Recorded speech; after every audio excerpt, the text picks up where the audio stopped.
So, last night, instead of doing a traditional video, I did my first ever live stream, and I don't know how often I'm going to do that a month, maybe twice, three times. It'll really depend on y'all's input. So, today I decided to do a mishmash of a little bit of this and a little bit of that because I couldn't make up my mind what I wanted to read.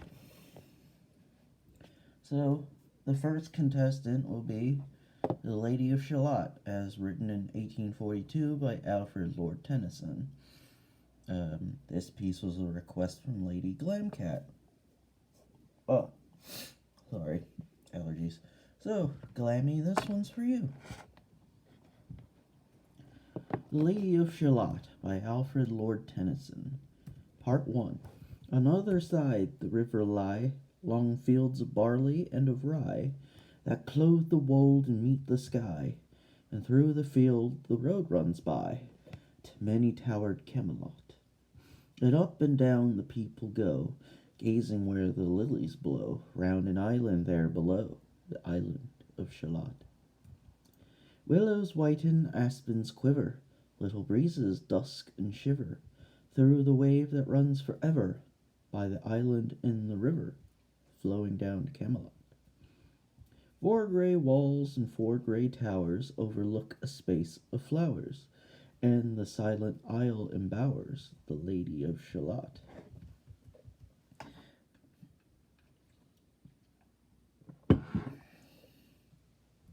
By the margin, willow-veiled, slide the heavy barges trailed by slow horses, and unhailed the shallop flitteth silken-sailed, skimming down to Camelot. But who hath seen her wave her hand, or at the casement seen her stand? Or is she known in all the land, the Lady of Shalott? Only reapers reaping early, and among the bearded barley, hear a song that echoes cheerly from the river winding clearly down to towered Camelot, and by the moon the reaper wary, piling sheaves in uplands airy, listening, whispers, "'Tis the fairy Lady of Shalott." What do you want, watch? I achieved my move goal. Fantastic. I've barely moved today, so that's kind of sad. Part 2. There she weaves by night and day a magic web with colors gay. She has heard a whisper say, a curse is on her if she stay. To look down to Camelot, she knows not what the curse may be, and so she weaveth steadily, and little other care hath she, the Lady of Shalott. And moving through a mirror clear that hangs before her all the year, shadows of the world disappear. There she sees the highway near, winding down to Camelot. There the river eddy whirls, and there the surly village churls, and the red cloaks of market girls pass onward from Shalott. Sometimes a troop of damsels glad, an abbot on an ambling pad, sometimes a curly shepherd lad, or long-haired page in crimson clad, goes by to towered Camelot, and sometimes through the mirror blue the knights come riding, 2 and 2. She hath no loyal knight and true, the Lady of Shalott. But in her web she still delights to weave the mirror's magic sights, for often through the silent nights a funeral with plumes and lights and music went to Camelot. Or when the moon was overhead came 2 young lovers lately wed. I am half sick of shadows, said the Lady of Shalott. Part 3. A bower shot from her bower eaves, he rode between the barley sheaves. The sun came dazzling through the leaves, and flamed upon the brazen graves of bold Sir Lancelot. A red-crossed knight for ever kneeled to a lady in his shield that sparkled on the yellow field beside remote Shalott. The gemmy bridle glittered free, like to some branch of stars we see, hung in the golden galaxy. The bridle bells rang merrily as he rode down to Camelot, and from his blazoned baldric slung a mighty silver bugle hung. And as he rode his armor rung beside remote Shalott. All in the blue, unclouded weather, thick jeweled shone the saddle leather. The helmet and the helmet feather burned like one burning flame together as he rode down to Camelot. Goddamn reflux. Happens to me every day. As often through the purple night, below the starry clusters bright, some bearded meteor trailing light moves over still Shalott. His broad clear brow in sunlight glowed, on burnished hooves his warhorse trode, from underneath his helmet flowed his coal-black curls as on he rode. As he rode down to Camelot, from the bank and from the river, he flashed into the crystal mirror. Tira-lira, by the river sang Sir Lancelot. She left the web, she left the loom, she made 3 paces through the room. She saw the water lily bloom, she saw the helmet and the plume. She looked down to Camelot. Out flew the web and floated wide. The mirror cracked from side to side. The curse has come upon me, cried the Lady of Shalott. Part 4. In the stormy east wind straining, the pale yellow woods were waning. The broad stream in his banks complaining, heavily the low sky raining. Over towered Camelot. Down she came and found a boat, beneath a willow left afloat, and round about the prow she wrote, the Lady of Shalott. And down the river's dim expanse, like some bold seer in a trance, seeing all his own mischance, with a glassy countenance, did she look to Camelot. And at the closing of the day she loosed the chain and down she lay. The broad stream bore her far away, the Lady of Shalott. Lying robed in snowy white, that loosely flew to left and right, the leaves upon her falling light, through the noises of the night. She floated down to Camelot, and as the boat head wound along, the willowy hills and fields among, they heard her singing her last song, the Lady of Shalott. Heard a carol, mournful, holy, chanted loudly, chanted lowly, till her blood was frozen slowly, and her eyes were dark and holy, turned to towered Camelot. For ere she'd reached upon the tide, the first house by the waterside, singing in her song she died, the Lady of Shalott. Under tower and balcony, by garden wall and gallery, a gleaming shape she floated by, dead pale between the houses high, silent into Camelot. Out upon the wharfs they came, knight and burgher, lord and dame, and round the prow they read her name, the Lady of Shalott. Who is this, and what is here? And in the lighted palace near died the sound of royal cheer, and they crossed themselves for fear, all the knights at Camelot. But Lancelot mused a little space. He said, she has a lovely face. God in his mercy lend her grace, the Lady of Shalott. Cool.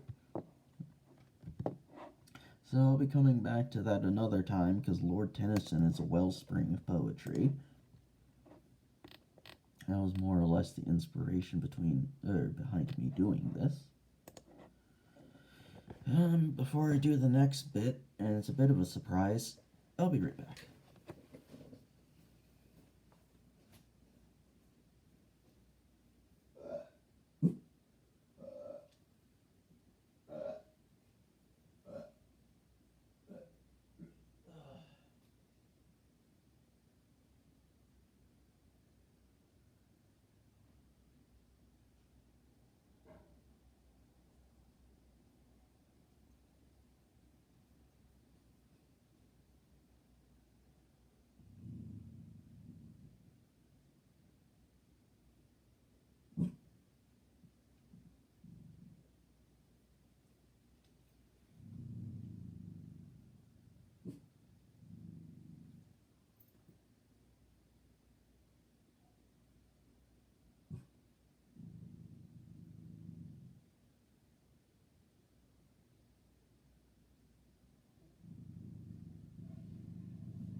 Okay. Sorry about that, y'all. I needed to take some Tums because this reflux is kicking my ass.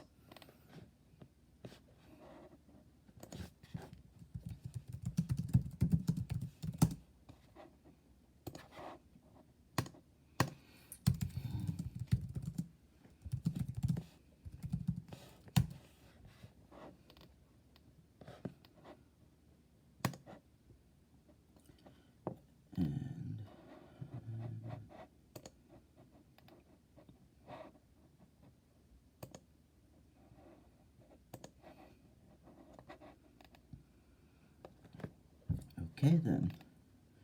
Here's a surprise. I don't think I've told any of you, but The Dark Knight is quite possibly my favorite Batman movie. The only one that comes close to it is Batman Forever. That's because that's the first Batman movie I ever saw. Because it came out in the mid-90s, and I was just in the right sweet spot for it. But yeah, it's been 13 years. Yeah, and The Dark Knight is still the best Batman movie. Alright. So then, let's do this famous bit by the Joker. So, trigger warning. If you don't already know this quote, it's a bit gruesome and has to do with domestic abuse. Do you want to know how I got these scars? My father was a drinker and a fiend. And one night, he goes off crazier than usual. Mommy gets a kitchen knife to defend herself. He doesn't like that. Not one bit. So, me watching, he takes the knife to her, laughing while he does it. He turns to me and he says, "Why so serious?" He comes at me with the knife. "Why so serious?" He sticks the blade in my mouth. "Let's put a smile on that face." And why so serious?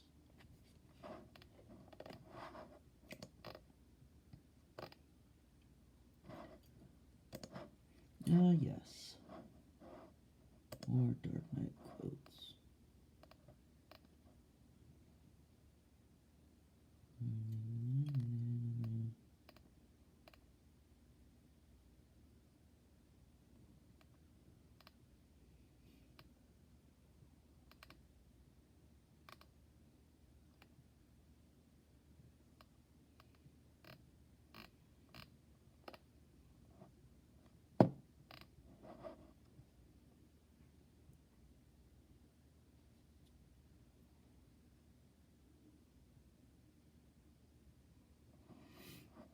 And yeah, that's the only bit I'm gonna quote, even though I really love that movie. That was pretty heavy.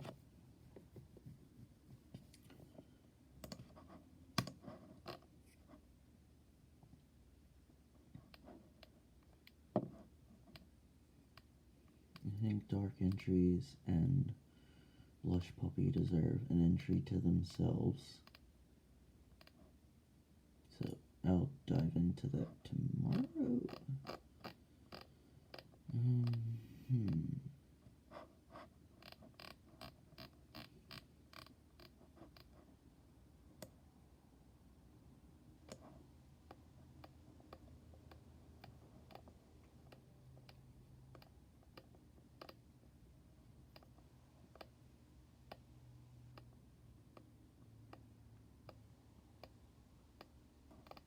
I don't already have her in my instant messages. That's unusual.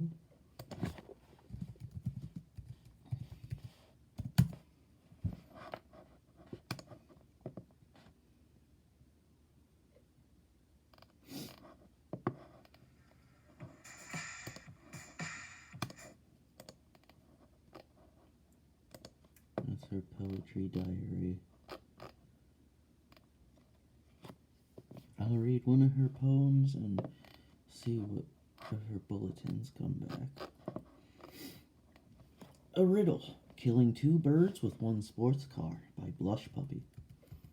If a middle-aged man of limited means who does not pay child support buys a sports car with 2 seats, does he make room for one child, leave the other behind, a duffel in the dust, to take unasked for turns?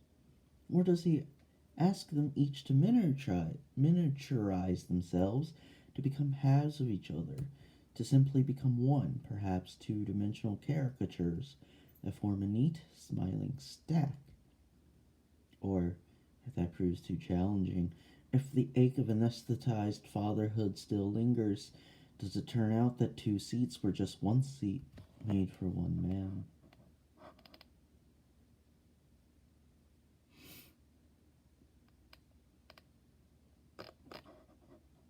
How did I never give that kudos before?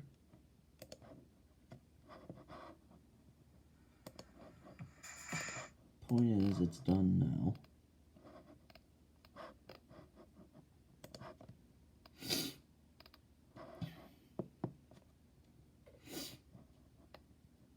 Okay, so it says here 1, 2, 3, 4, 5 bulletins.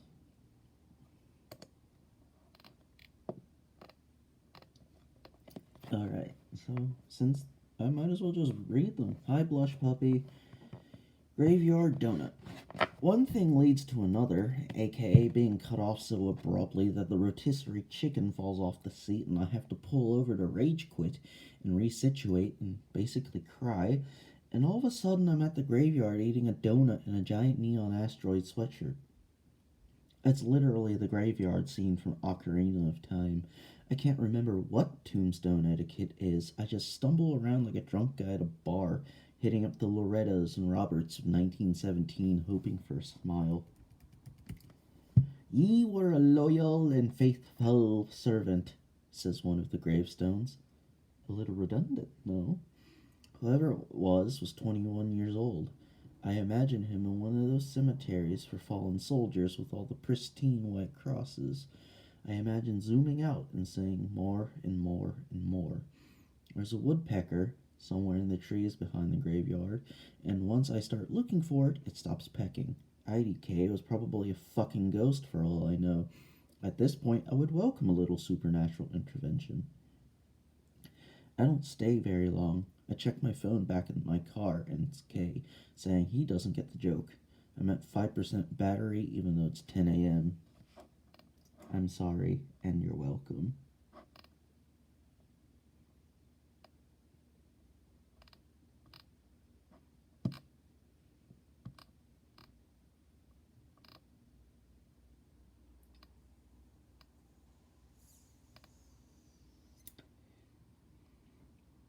Hey, 9 days ago I did ask her if I could do an audiobook of her posts, and she said, or, Blush said, there's nothing I would love more.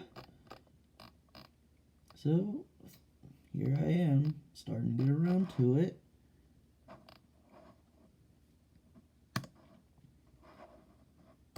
And here's another one. Oh, it was a survey. Well, I can't really read that out.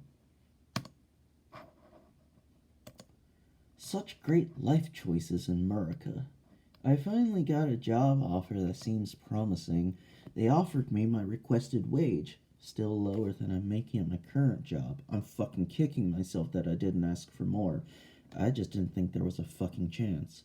But as full health benefits, vision, dental, regular opportunities for pay raises, etc. Good vibes. So I'm probably going to take it after haggling them on the wage a little bit. My current job is dying to keep me, so they offered me a raise. Would you be willing to come up a little bit, since I'd be taking quite a cut to work here? I know it's stupid, but the idea of having the 2 weeks notice conversation with my manager makes me want to crumple myself into a ball and die. I've been there for like 4 years. Basically since the stupid restaurant opened, and it's just like the work makes me want to die, the atmosphere is childish and gossipy and toxic, but I've made most of my friends at that stupid place. It's been an anchor in the strangest way. It's the highest paid job I've ever had. I'm trading my part time job where I get a cushy schedule with 3 days off in a row for a full time desk job that pays less just so the hospital doesn't bankrupt me if I get hit by a car. Like, just so we're clear, I don't really know what to do, TBH.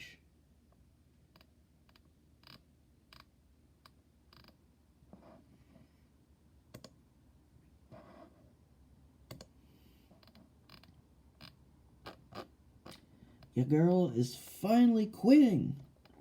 My boss called me in early yesterday. My coworker texted me vaguely, shit is hitting the fan.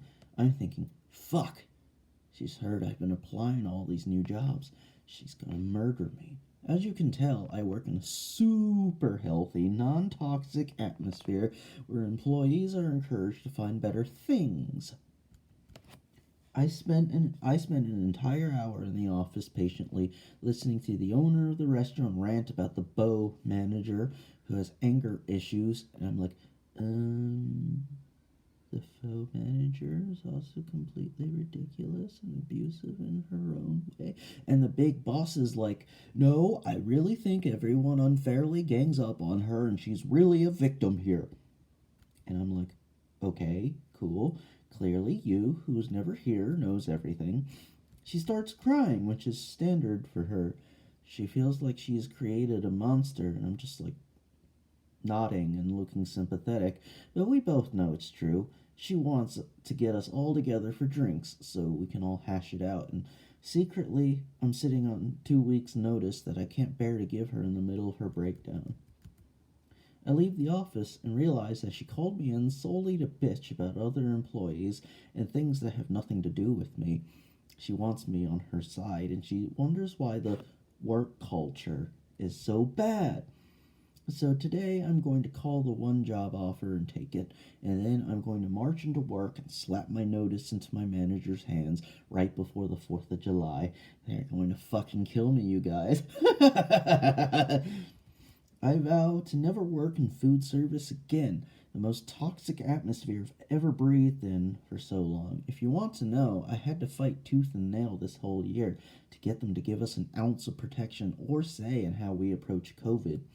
I asked a coworker if they felt safe at work and ended up in a crazy weeks long feud with management for stirring drama up and making people question their safety.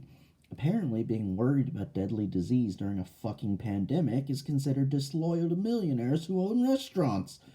Good fucking bye, you greedy assholes. And I'm gonna find my coworkers better jobs too, mark my words.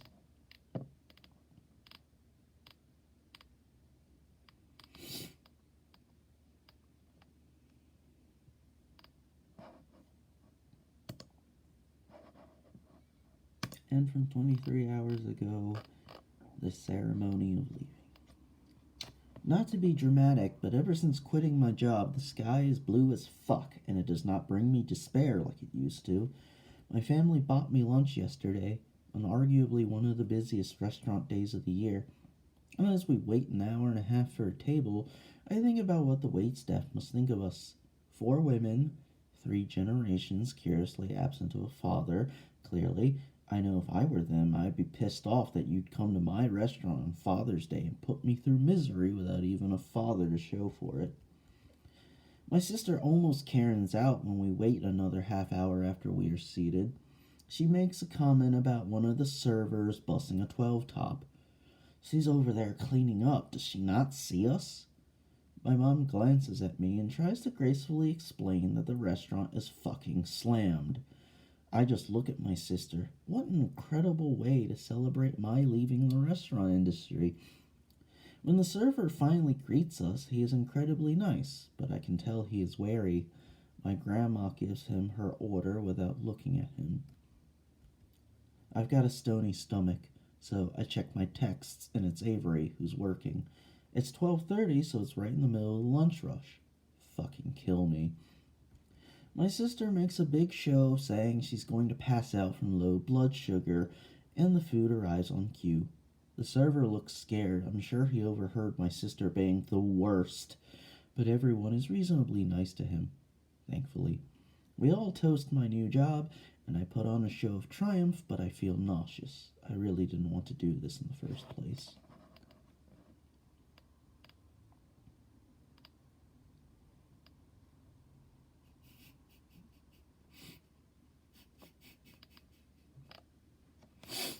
Oh man, Kathleen, I totally didn't see your response to what I said.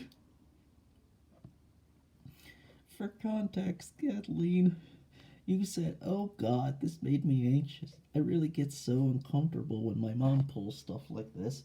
Hi, Wicket.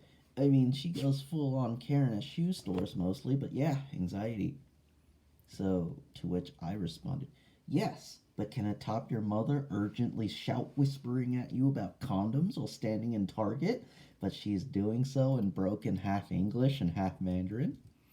In which you said, "Oh God, that sounds awful. Holy shit, condoms, LMAO. I thought going to a bar with my mom was awful. Standing in a corner introverted while this bald Jeff Bezos looking dude is promising her to take her to his island."